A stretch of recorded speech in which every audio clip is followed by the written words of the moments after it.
Hey guys, welcome back to my channel. I hope you're having a great time, as I always say. And if you're not, then here are some tools that you can get on this channel to help you live the life that you really want and desire, that is fit to your desires. Okay, so in today's video, I would like to answer a few questions in regards to revision that I got. So a few videos back, I was talking about revision.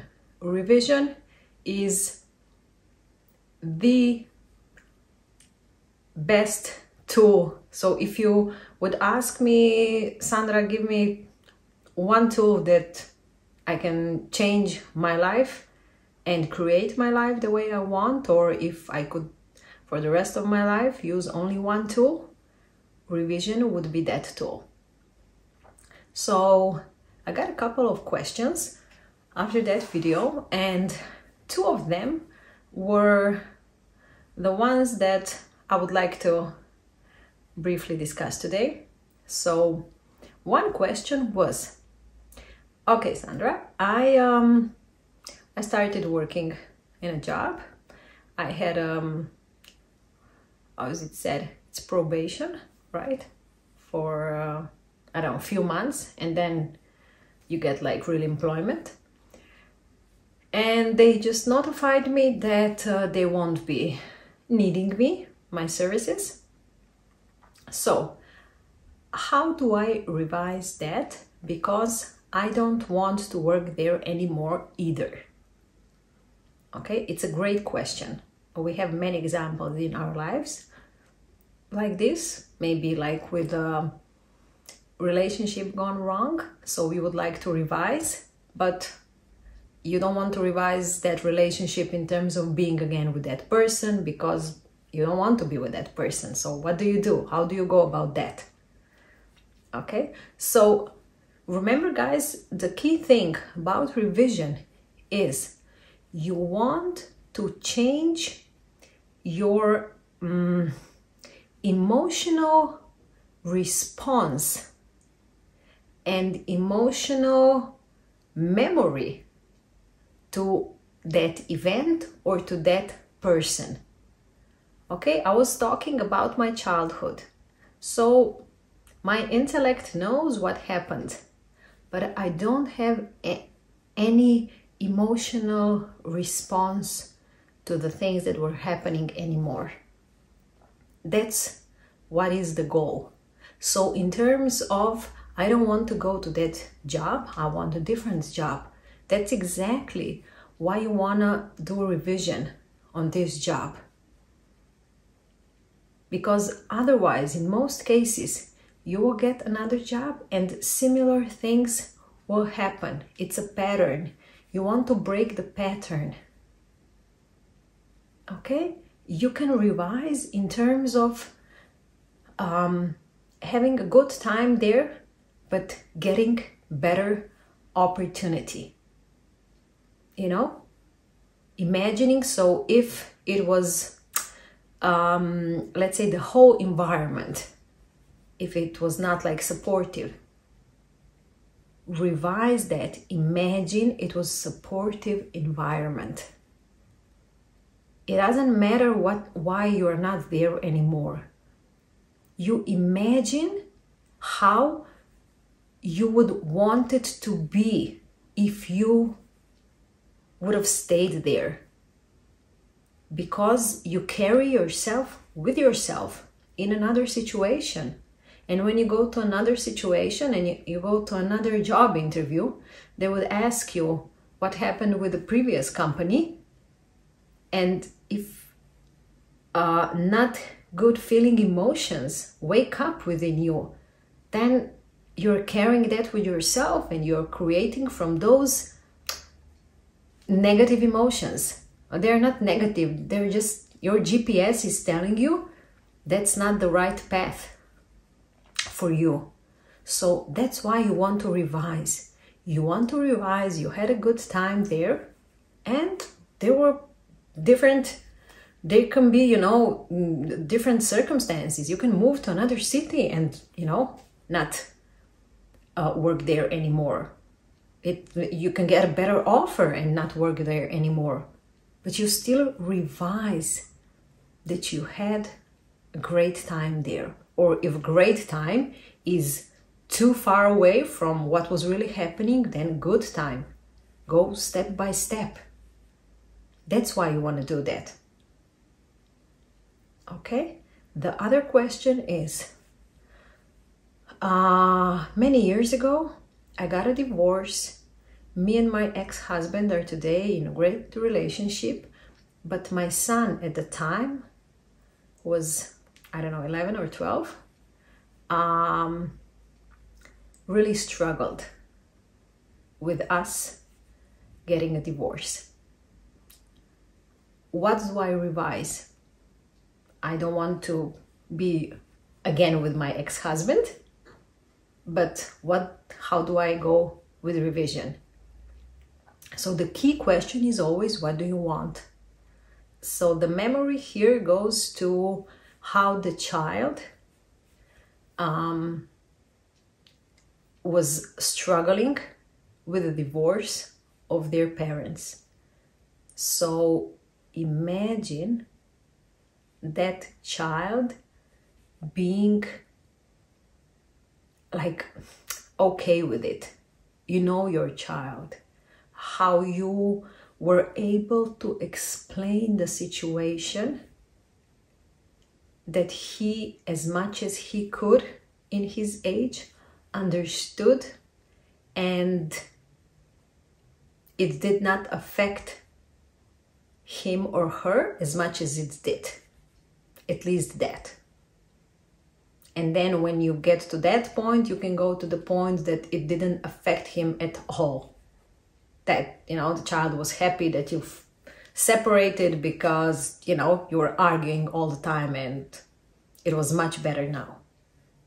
So you give focus to your child, not to your relationship, because it ended and you don't want to, you have a child here who is your focus, and you are still struggling yourself with how the child couldn't cope with your divorce. Okay, so that's what you revise. You revise how your child got through your divorce. You know, you see him happy with another parent, happy when he's with you, satisfied with his friends at school, not having, you know, learning problems, I know, behavior problems. Those are usually the things that happen after something like that. Okay, I have another example here I would like to share with you from my client. So my client applied for a job that was really like a dream job for that client. And then it came the letter from that company that he or she does not fit to what they are looking for. And my client was like hurt, and well, of course I encouraged to make a revision. How do you go to revise that? I told my client to take that letter that they got and to, you know, make a copy of it into PDF file, so that they keep, you know, just the top, where's the head of the document, the name of the company and all that stuff. And the bottom, where is the signature of the person. And in the middle, you write your own text. You write what you would wish to read when getting that letter.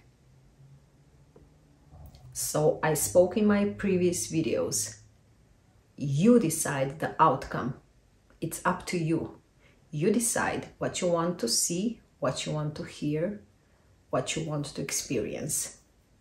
touch, smell, taste. You decide. And then have faith in your imaginal act. So the task was to make that letter, everything the same, but complementing on the skills that they can provide and so on, and the experience and all that my client can bring to this company, and how they are be happy to welcome on that and that date, starting to work there. And then my client was like, but what do I get by doing that? Because they already, told me they don't need me. So the same thing, you don't want to have negative emotional memory on that letter. You read it and you live it like you really got it. And you can imagine like having 3 offers and from different companies, and this company that you are revising actually is one of those 3, and you're like, oh, now in your imagination, experiencing how now you have 3 offers, one better than the other, and now it's up to you to decide which one to choose. And let's say this one is the worst of all 3 of those, and you decide for one of the other 2, so you don't end up working in this company at all, but because of your decision that you don't want to work there. But magical things happen, people. I could tell you so many stories that people do this. They revise what they got, the letter, and then something happens and they would get a call, that company or that person changing decision. You remember Neville, how he got out of the army. First, he was denied, and then he was honestly discharged. At the age of 38, healthy male in the middle of Vietnam War. You have to believe in your imaginal act. You're investing or spending. Which one of these are you doing? I spoke about that in one of the previous videos. It's always the same. So be clear on what you want. I told my client, just have faith that what you are doing is investing. And, then things come together. They always do. If your focus is on your desire. Okay? I wanted this video to keep it short and really just answer those 2 questions and give you this example. If you have I'm sorry, questions about revision, put them in the comments, and I can do Q&A also in next videos. This is from personal examples. We all learn the most. Okay, so I wish you a great day, enjoy, and I see you in my next video. Bye. Nothing stands between man and the fulfillment of his dreams but facts, and facts are the creations of imagining. If man changes his imagining, he will change the facts. Man and his past are one continuous structure. This structure contains all of the facts which have been conserved and still operate below the threshold of his surface mind. For him, it is merely history. For him, it seems unalterable, a dead and permanently fixed past. But for itself, it is living. It is part of the living age. We cannot leave behind us the mistakes of our past, for nothing disappears. Everything that has been is still in existence. The past still exists, and it gives and still gives its results. Man must go back in memory, seek for and destroy the causes of evil, however far back they lie. This going into the past and replaying a scene of the past in imagination as it ought to have been played the first time, I call revision. And revision results in repeal. Changing our lives means changing the past. The causes of the present evil are the unrevised scenes of the past. The past and the present form the whole structure of man. It is carrying all of its contents with it. Any alteration of content will result in an alteration in the present and future. Live nobly, so that mind can store a past well worthy of recall. Should you fail to do so, remember, the first act of correction or cure is always revise. If the past is recreated into the present, so will the revised past be recreated into the present. Or else, the promise that though your sins are like scarlet, they shall be as white as snow, is a lie. The question may arise as to how, by representing others to ourselves as better than they really were, or mentally rewriting a letter to make it conform to our wish, or by revising the scene of an accident, the interview with the employer, and so on, could change what seems to be the unalterable facts of the past. But remember my claims for imagining. Imagining creates reality. What it makes, it can unmake. It is not only conservative, building a life from images supplied by memory, it is also creatively transformative, altering a theme already in being. The parable of the unjust steward gives the answer to this question. We can alter our world by means of a certain illegal practice, by means of a falsification of the facts, that is, by means of a certain intentional alteration of that which we have experienced, and all this is done in one's own imagination. This is a form of falsehood which not only is not condemned, but is actually approved in the gospel teaching. By means of such a falsehood, a man destroys the causes of evil and acquires friends, and on the strength of this revision proves, judging by the high praise the unjust steward received from his master, that he is deserving of confidence. Because imagining creates reality, we can carry revision to the extreme and revise a scene that would be otherwise unforgivable. We learn to distinguish between man, who is all imagination, from those states into which he may enter. An unjust steward, looking at another's distress, will represent the other to himself as he ought to be seen. Were he himself in need, he would, like the man on the cover of this record, enter his dream house in his imagination and imagine what he would see, and how things would seem, and how people would act after these things should be. Then in this state he would fall asleep, feeling the way he would expect to feel under such circumstances. Would that all the Lord's people were unjust stewards, mentally falsifying the facts of life to deliver individuals forevermore. For the imaginal change goes forward until at length the altered pattern is realized on the heights of attainment.